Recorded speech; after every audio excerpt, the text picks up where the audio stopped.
Olá! Hoje a gente vai fundo em um dos capítulos mais intensos e, sinceramente, desconcertantes do Antigo Testamento. Levítico, capítulo 10. A cena que ele descreve, olha, é de arrepiar. Para situar todo mundo, o momento é de ápice total. O tabernáculo, que era a morada portátil de Deus no deserto, tinha acabado de ser inaugurado. Sim, um momento de consagração. Exato. A glória divina desceu de forma visível, consumiu a primeira oferta no altar. Arão e seus filhos, os primeiríssimos sacerdotes de Israel, estão começando o trabalho deles. É um clima de festa, mas também de muita solenidade. Pois é. Só que no meio dessa consagração toda, tudo dá terrivelmente errado. Para nos ajudar a entender o que aconteceu, a gente tem em mãos anotações e comentários de duas bíblias de estudo bem conceituadas. A Roma e a Nova Almeida Atualizada, a NA. Isso, elas vão nos dar umas pistas importantes sobre as nuances do texto. Então a nossa missão aqui é tentar montar esse quebra-cabeça, né? O que Nadab e Abiú, os filhos de Arão, fizeram de tão errado? E porque a consequência foi tão imediata e letal. É exato. E que lições essa história trágica estabeleceu? Ok, vamos mergulhar nisso. Bom, a história começa com uma ação que parece simples. Nadab e Abiú, os dois filhos mais velhos de Arão, pegam seus incensários, colocam fogo e incenso e apresentam uma oferta. O problema está num detalhe crucial. O texto diz que eles ofereceram fogo estranho, em hebraico, zaar, algo que Deus não lhes havia ordenado. E o que intriga os estudiosos até hoje é exatamente isso. A Bíblia não dá uma definição clara do que seria esse fogo estranho. Fique em aberto. Fica. As fontes que a gente analisou sugerem que não foi um erro único, mas provavelmente uma combinação de fatores. A primeira hipótese que a Bíblia Roma levanta foca na origem do fogo. Na origem? Como assim? Havia um único fogo autorizado para uso no tabernáculo, o que o próprio Deus acendeu no altar de bronze. Esse fogo devia ser mantido aceso. Sempre? Ah, entendi. Qualquer outra brasa de qualquer outra fogueira era considerada estranha, ou seja, profana. Quer dizer, é quase como um erro de procedimento, mas com consequências cósmicas. Eles pegaram fogo do lugar errado. Exatamente essa a ideia. Como usar um ingrediente não autorizado numa fórmula sagrada? A segunda possibilidade está naquela frase, o que não lhes ordenara. Isso indica uma atitude de presunção. Eles não esperaram pela instrução divina. Agiram por conta própria, sabe? Talvez querendo adicionar algo ao ritual, uma inovação pessoal. Uma melhoria no serviço. Exato. E no ambiente de santidade absoluta do tabernáculo, onde a obediência estrita era a regra número 1, improvisar era o mesmo que se rebelar. E as nossas fontes apontam para uma terceira possibilidade. Uma que é terrivelmente humana e que parece conectar todas as pontas soltas. Sim, e é aqui que a narrativa ganha uma camada a mais de realismo, né? Uma nota de rodapé na Bíblia, Roman, destaca uma coisa que acontece logo em seguida no texto. Imediatamente após a morte de Nadab e Abiú, Deus proíbe os sacerdotes de beberem vinho ou qualquer bebida forte antes de entrarem no santuário. Espera aí. A proximidade dos eventos é muito suspeita para ser só uma coincidência. Então, a primeira lei que Deus dá diretamente para Arão, o pai, logo depois da morte trágica dos filhos, é sobre não beber no trabalho. Basicamente, sim. Nossa, isso é quase uma evidência explícita escondida bem ali no texto. É a inferência mais forte que podemos fazer. O álcool poderia ter afetado o discernimento deles, o que os levou a cometer os outros erros. Pegar o fogo errado, agir na hora errada. Entendi. A tragédia teria sido fruto de um julgamento comprometido pela bebida. E a razão que o texto dá para essa nova lei é o que amarra tudo, para que pudessem fazer diferença entre o santo e o profano. Seja qual for a combinação de erros, a punição é instantânea. O texto é brutalmente direto. Saiu o fogo de diante do Senhor e os consumiu, e morreram perante o Senhor. Fim da história para eles. Um raio divino, sem aviso, sem chance de defesa. E a reação de quem fica é tão reveladora quanto o incidente em si. O foco se volta para Arão, o pai, que acabou de ver seus 2 filhos mais velhos serem incinerados. A descrição da reação dele é de uma economia que chega a doer. Porém, Arão se calou. É um silêncio que grita. As notas da Bíblia NAA sugerem que isso pode indicar um estado de choque, catatônico ou, mais provavelmente, uma silenciosa e dolorosa aceitação da justiça de Deus. Ele não argumenta, não grita, não questiona. Nada. Ele parece entender que, na presença da santidade divina, o erro dos filhos foi intolerável. Mas não poderia ser também um silêncio de raiva contida, de alguém que está paralisado pelo choque, mas por dentro está se perguntando por quê? O texto não dá essa abertura para uma interpretação mais, digamos, humana? É uma leitura possível do ponto de vista da psicologia humana. Sem dúvida, qualquer pai sentiria isso.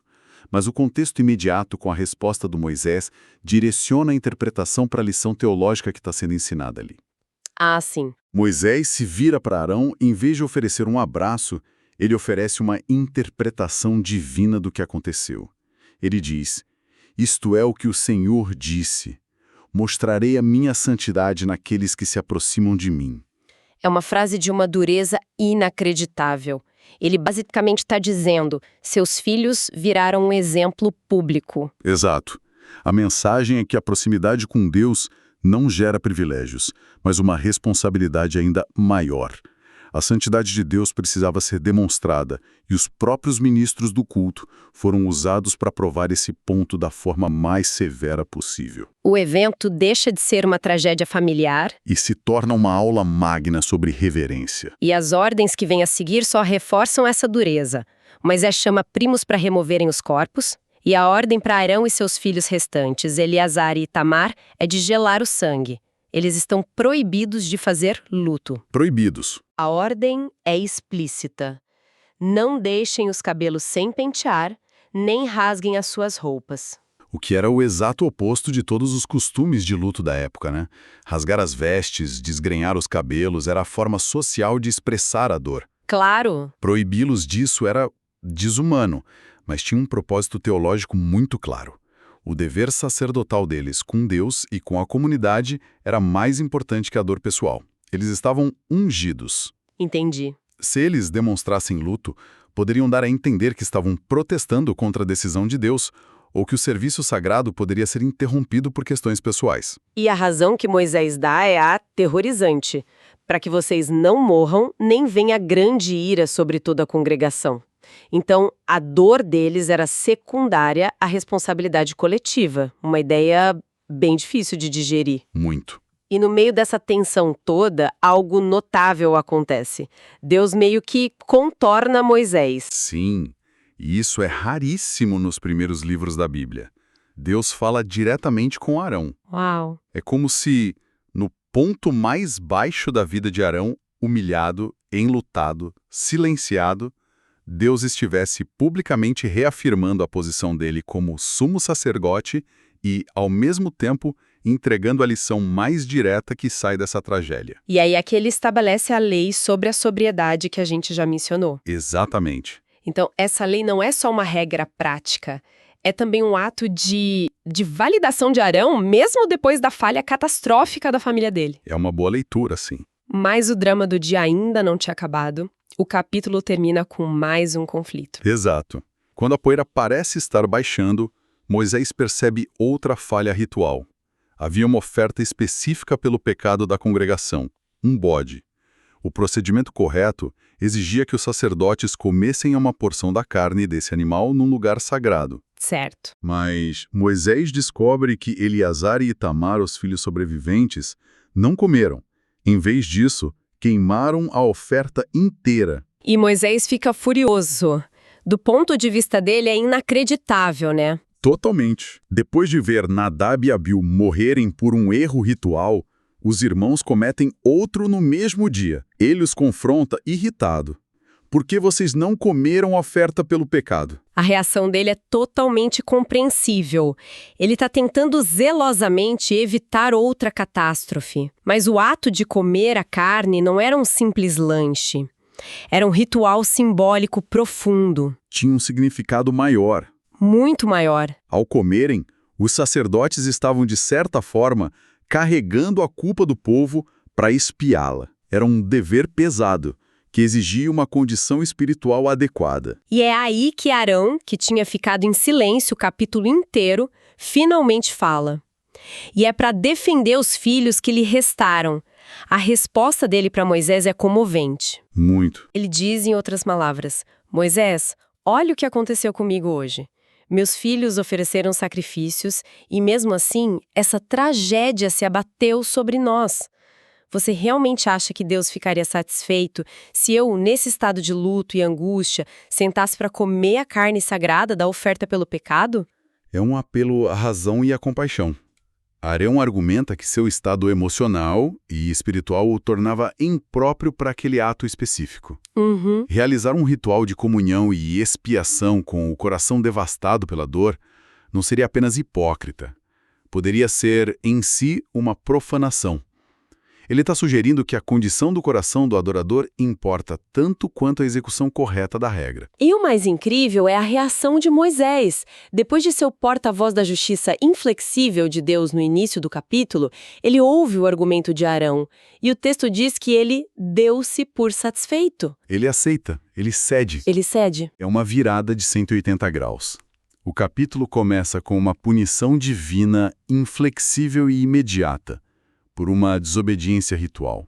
Não há espaço para desculpas ou contexto. Nada. Mas ele termina com outra desobediência ritual que é, essencialmente perdoada, com base na compreensão da fragilidade humana.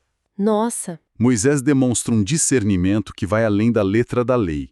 Ele entende que, naquele caso específico, a compaixão deveria prevalecer. Ok, vamos recapitular. Levítico 10 é um capítulo brutal. Ele estabelece de forma trágica a seriedade absoluta de se aproximar de Deus. Sim. A santidade divina não é um conceito abstrato, é uma força perigosa que exige obediência total. Para os sacerdotes, as regras não eram sugestões. E, ao mesmo tempo, essa análise das fontes nos mostra um contraste impressionante. O capítulo nos joga de um extremo ao outro. Começa com a rigidez da justiça divina, onde o ato é tudo o que importa. E termina com a flexibilidade da compreensão humana, mediada por Moisés, onde a intenção e a condição do coração são levadas em conta. A primeira metade ensina sobre o temor a Deus. A segunda, sobre a compaixão pelo ser humano em seu sofrimento. E isso nos deixa com uma última questão para refletir. O que essa tensão entre a regra divina e inflexível e a aceitação da fragilidade humana nos diz? Talvez a grande lição do capítulo seja que, mesmo em um sistema de leis absolutas, há momentos em que a própria lei se curva diante do peso da condição humana, reconhecendo que um coração quebrantado às vezes não pode cumprir o que um coração inteiro faria.